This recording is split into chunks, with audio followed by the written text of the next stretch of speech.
what part of yourself are you outsourcing to other people?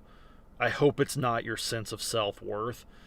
If you're letting other people tell you whether you matter, or if their approval determines if you're good enough, or their attention confirms you're valuable, their validation answers the question of whether you deserve to take up space, yeah, without their feedback, you might not know how to feel about yourself, which means that you've handed them the remote control to your emotional state.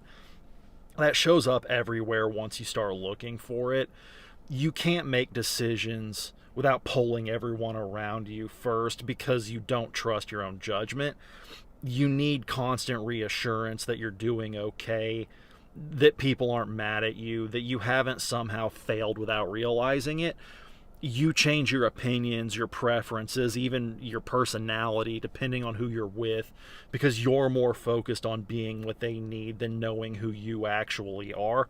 The reason that you've outsourced this is because at some point you learned that your internal sense of yourself wasn't reliable or enough. Maybe the adults around you were inconsistent, praising you one day and criticizing you the next for the exact same behavior. So you couldn't ever develop a stable internal compass. Maybe you were told that your feelings were wrong or they're dramatic, so you stopped trusting your own read on situations.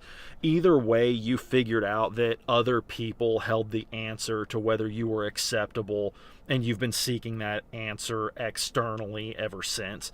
The cost of that is that you're never really present in your own life. You're always performing, adjusting, checking the room to see if you're getting it right. You can't relax because you're constantly managing everyone else's perception of you. That's brutal. And the most brutal part is that even when you get the validation that you're seeking, it doesn't actually stick because you don't believe it yourself.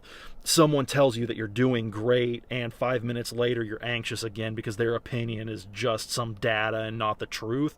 What you need to take back is the authority to decide what you think about yourself, not in an affirmation in the mirror kind of way, but in the deeper sense of trusting that your assessment of your own worth isn't up for a vote. Other people can have opinions, but those opinions don't define reality.